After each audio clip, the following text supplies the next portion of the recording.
All right, everybody, thank you for now tuning in to The Biz with D with your rock star on the mic, Mr. David Dwayne. And we got Kendall of Heffron Drive and Big Time Rush on the line with us.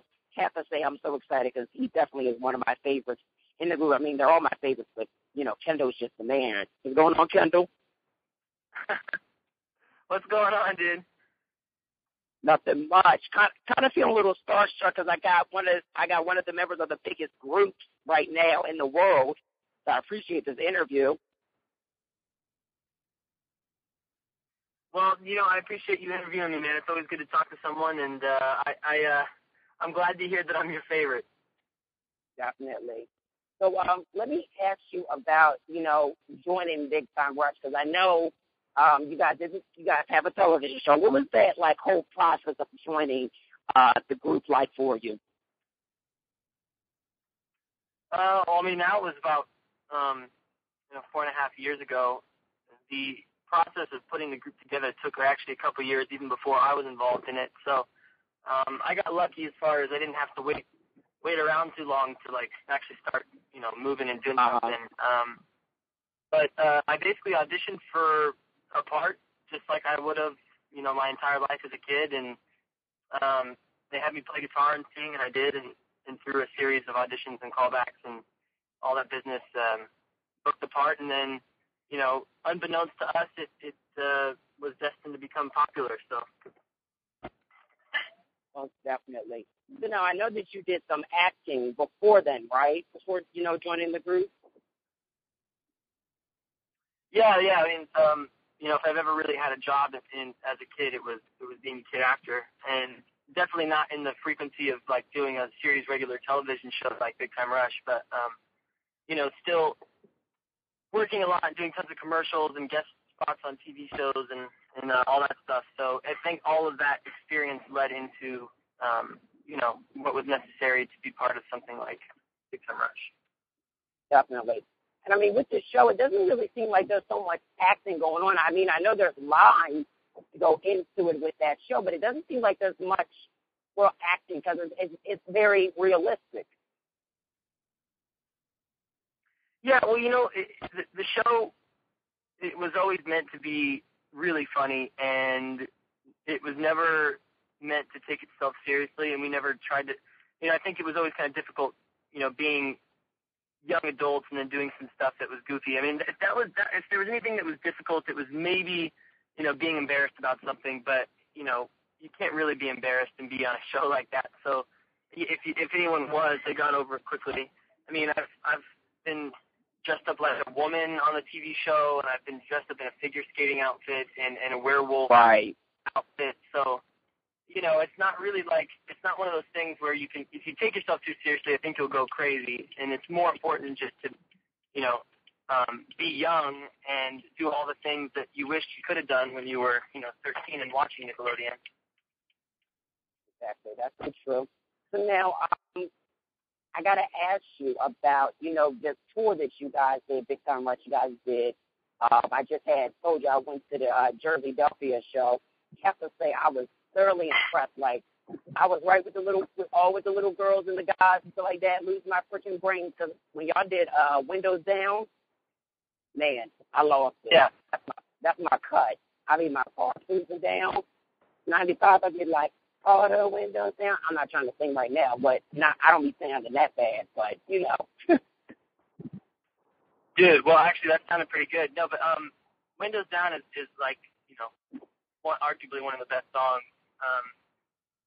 And we have so many, it's hard to kind of choose, and they kind of span from being very television show friendly to, it is pop radio as Windows Down is. So, we have an awesome catalog, and this last tour, we wanted to do the old stuff, but we really wanted to play a lot of our new stuff just because, we had written a lot of it, and it meant a lot to us. So, it was a lot of fun last time. Definitely. And you guys did a lot of the new songs from the 24/7 album. Let me just ask you, what was it like, the recording process of that album for you? Well, it was pretty quick, as anything in Big Time Rush is. But it was definitely written from a place of just wanting to make whatever sounded best. Like, we weren't trying to make a sound and, like, define a sound on the album. We were trying to just make the best song that was possible, and hopefully it fit in the world of Big Time Rush, and we had to pick a whole bunch of songs that went together, that could be on the same CD, but mostly it was just, writing about what guys our age write about, which is, working and trying hard and girls and, all the important stuff. So that came together quickly, but there was a lot of songs that were in contention to be on there. Right. And did you guys have, like, the opportunity of writing with this album, or not quite yet? Sorry, one more time? No, I was saying, did you guys have, the opportunity of being able to write and have that publishing on this album? Oh, yeah. I mean, we actually wrote, like, 13 of 15 songs, so... oh, wow. Definitely a successful writing venture for us. Definitely. So, I mean, I mentioned the fact of songwriting. Where do you gain, your inspiration to write songs when you do?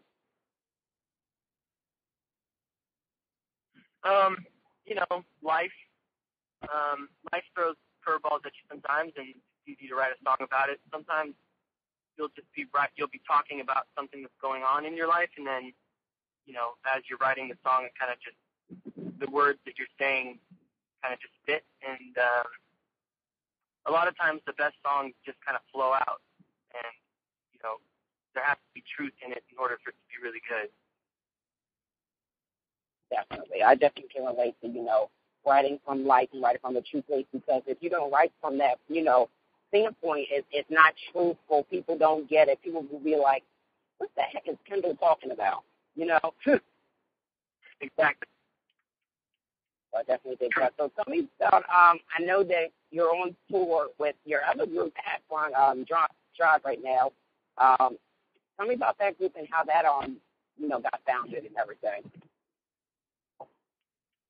Well, that was sort of towards the beginning of making music for me. I had learned guitar when I was like 14, 15, mainly just to learn one song, and then I started, really enjoying it more, and it was an instrument that I actually liked practicing rather than, it being a chore to practice it. So that took off quickly, and I sort of taught myself, and then started making music with my buddy Dustin, around late 17, early 18. And then when I turned 18, got a whole bunch of equipment and started recording music. And then when songs actually started coming together and becoming legitimate songs and sounding good, we had to come up with a name for the thing. I didn't think we ever were, planning on it being like Kendall and Dustin band. So we had to come up with a name for it. And Heffron Drive, we both lived on the street, so the name seemed appropriate. And that's where the music came from. Obviously, it doesn't come from there anymore now because we don't live on the street anymore, but that's where the roots started. So we're big believers in sticking to the roots. So that's where the band comes from. And the music that we're going to be playing is a mix of stuff that was written 4 years ago and then and new songs and a cover. So it's going to be a fun show, and it's going to be completely different from the Susquehanna Bank Center. Definitely. This one is going to be a little bit more intimate and more close. You'll be able to, slap your hand. I mean, they could have did that there, too. They had got some tickets in advance, but, now it's going to be more intimate and a little bit more calmer,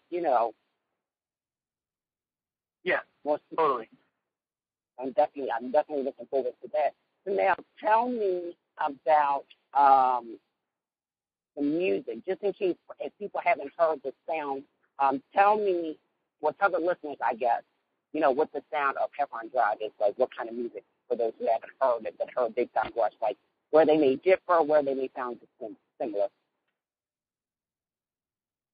I think, just with Heffron Drive, the ideas can be pushed further. I don't have to worry about maybe like a subject that wouldn't be okay for 4 guys to sing about in a boy band, Mm-hmm. things that just I relate to being my age, and the sound is more mature, I think, just inherently, and I would say if you had to classify it in a genre, it would be like electro pop rock, but there's like so many different influences, like alternative and right. 80s. So it's really hard to say exactly, but I would say, there's a lot of electro, a lot of rock influence, just in the nature of the music. But it's really diverse stuff, and that's what I think I like most about it, is that it's different. Every song is different. Absolutely. And now, do you ever find it like hard, managing both groups, or how do you find the right timing for it?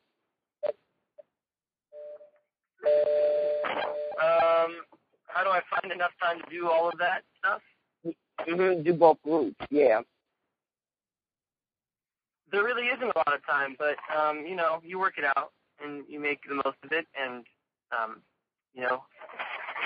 don't get me wrong, I get tired for sure, but it's more important to work hard now while I'm young and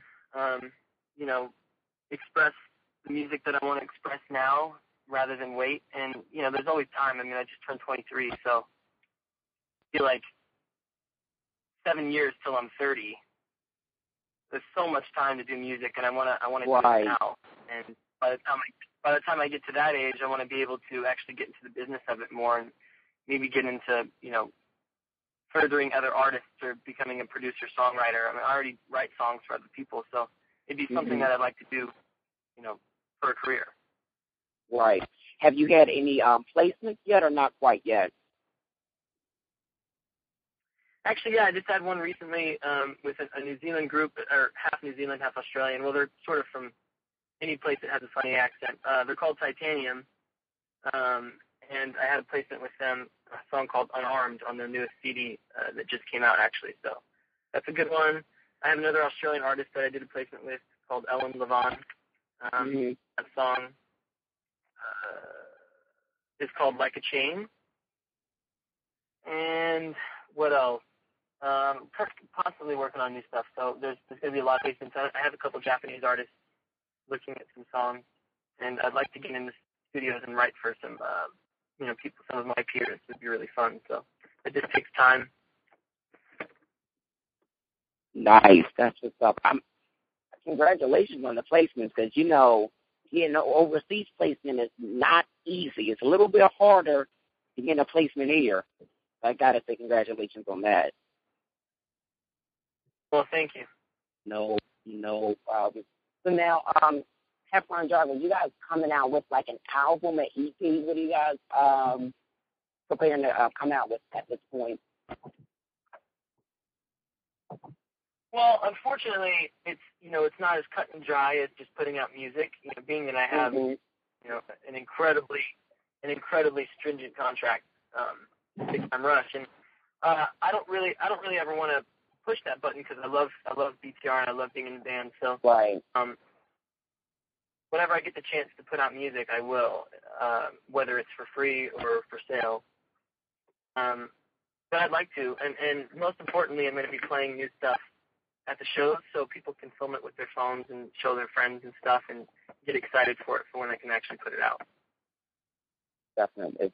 Well, I'm looking forward to this show. Like, what's one thing? Besides it, this show being intimate and stuff like that, and it kind of having a smooth element, of the alternative rock with some pop in it. What would you say the audience can definitely expect, or what can you say Philadelphia can expect for the show? Well, I try to just be as personable as possible on stage, and like I said, and like you said, they're going to be intimate venues. So I'll be able to see everybody, and it's going to be different because I'll be playing guitar, I think, pretty much every song, maybe except one. So it'll be fun. It's a totally different experience for me, and it'll be a different experience for people who like Big Time Rush, and even people who like Heffron Drive from the past. So I'm excited for it, and I think it's going to be great. Definitely. Well, Kendall, before we let you go, other things besides like the tour do you have in the works that we can definitely look out for? Anything else to look out for? Yeah, that we can look out for besides the tour. Well, like I said, writing a lot of music for various projects. There's going to be some new Big Time Rush stuff in the works coming up that obviously I can tell you more about later on. Right. And my brother's working on this animated film called The Great Migration. He's been working on for a while, and can't wait for him to get that off the ground because I'll be a voice on it. So a lot of stuff going on, all kinds of things, and trying to stay busy and keep people interested and put something good out in the world. All right. Well, Kendall, I look so much forward to it. I'm looking forward to actually meeting you at the Philadelphia show. I'll try to be more calm. I just seriously can't believe it. I'm talking to one of the members of Big Time Rush at Heffron Drive. Like, it's bad. You'd be like, wow, you really like our group like that? But you got that really positive. Yeah, I just really like the music. It's very positive. So you just keep up, and I just look forward to seeing the show in Philly and meeting you. All right, man. I'll see you there. Good talking to you, David. No problem. Can you do a quick drop for us saying this is Kendall of Big Time Rush and Heffron Drive? You're now tuned into The Biz with D. Hey, what's up? It's Kendall Schmidt from Big Time Rush and Heffron Drive, and you are listening to the one, the only, The Biz with D.